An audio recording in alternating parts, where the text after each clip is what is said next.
Voilà, on vient de voir dans la vidéo précédente le projet de financement de Guillaume, qui est l'un des lecteurs de mon blog.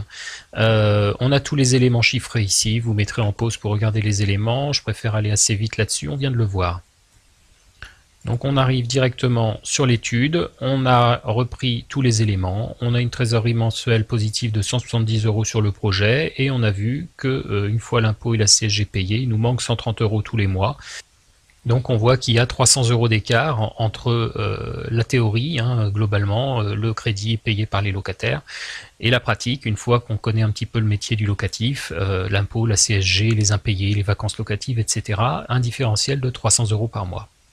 Maintenant, on attaque ce qui est vraiment intéressant dans le financement immobilier, c'est l'optimisation fiscale. Donc, il y a plusieurs moyens de s'optimiser fiscalement. C'est de faire du Robien, du cellier, du Borloo, des choses comme ça, de l'immobilier défiscalisant. Moi, c'est pas mon truc. Plein de gens vous en vendront. Moi, c'est pas mon schéma. Donc là, la suite de mon outil, c'est l'optimisation fiscale via les travaux. Donc on reprend tous les chiffres. Ici, il y a des paramètres supplémentaires, comme la prestation de service par mois. On affine encore un petit peu plus l'étude.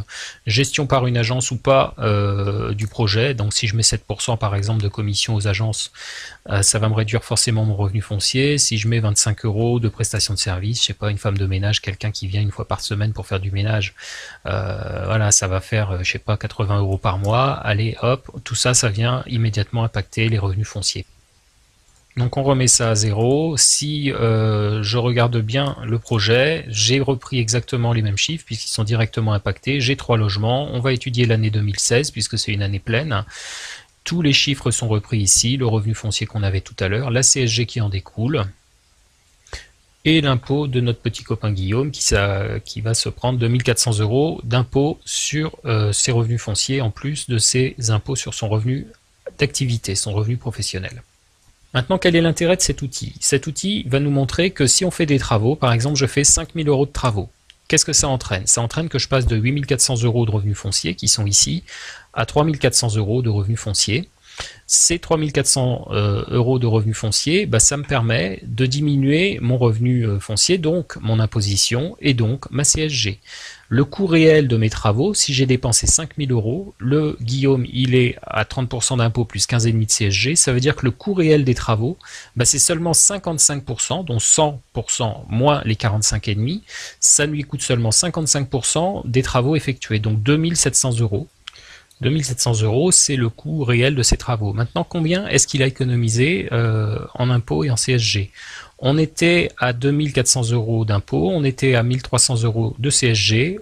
Là, à une fois les travaux effectués, c'est 5000 € de travaux effectués, le revenu foncier a baissé, on va être à 530 € de CSG au lieu des 1300, et on va être à 900 € d'impôts au lieu des 2400. Bilan, écart ici 1500, écart ici 800, 1500 plus 800, 2300, on a quasiment 200 € d'économie tous les mois en impôts et en CSG grâce à une bonne optimisation des travaux. Maintenant, si je fais plus de travaux, forcément, si je fais 8400 € de travaux, je vais me retrouver avec une économie d'impôt, puisque je vais pouvoir être en crédit d'impôt, en déficit foncier, et je vais avoir des travaux qui m'auront coûté seulement 4578 €, donc encore une fois les 55% de la dépense, et le reste est payé par l'impôt et par la CSG. Si j'ai une CSG qui est en dessous de 55 €, alors les règles ont un petit peu évolué début 2015, on était en CSG non perçu en fait si on avait moins de 55 € de CSG. Ça vient d'être mis en cause, donc j'en parle pas, c'est une petite anecdote. Par contre, ce qu'il faut savoir, c'est qu'on n'est jamais en crédit de CSG. Donc autant on va pouvoir économiser un petit peu d'argent avec les impôts, autant quand on est en négatif, en revenu foncier négatif, on ne nous donne pas un crédit de CSG. Donc le jeu, chaque année, va être d'être le plus près possible d'un revenu foncier zéro. Et comment est-ce qu'on va faire? Au lieu de faire cette année 20 000 € de travaux, je vais en faire 8 000 cette année et j'en ferai 7 000 l'année prochaine et 7 000 l'année suivante. Maintenant, on va regarder le revenu de l'année 2017. Le revenu foncier de l'année 2017, il est à 8 600 €. Et j'ai encore une belle enveloppe de travaux devant moi. Si je regarde l'année 2025, je sais que j'ai 10 000 € de revenus fonciers et je sais que j'ai donc une possibilité de venir me défiscaliser à hauteur de 10 100 € de travaux de façon à économiser l'impôt et la CSG sur la totalité de ces travaux. Si je regarde en 2030, je me retrouve à 11 000 euros de revenus fonciers. Pareil, je peux faire 11 000 euros de travaux et je me retrouve avec 11 300 euros de travaux. Je me retrouve avec un coût réel des travaux de 6 100 euros et j'ai une économie d'impôt qui va être plutôt pas vilaine puisque j'économise ici 3 400 euros d'impôt et j'économise toute la CSG, c'est-à-dire 1 700 euros de CSG que j'aurais dû payer. Là, je suis à zéro CSG. Alors là, attention, gros cadeau, je vous offre pour les 10 premiers qui feront un commentaire et qui me demanderont une analyse de projet immobilier locatif, je vous offre la vidéo d'une analyse d'un projet immobilier avec le projet intégralement étudié concernant le financement de l'immobilier lui-même et ensuite concernant votre fiscalité via un message sur mon blog immobilier locatif. Vous pourrez m'envoyer votre revenu imposable et le nombre de parts fiscales si vous voulez l'étude fiscale également.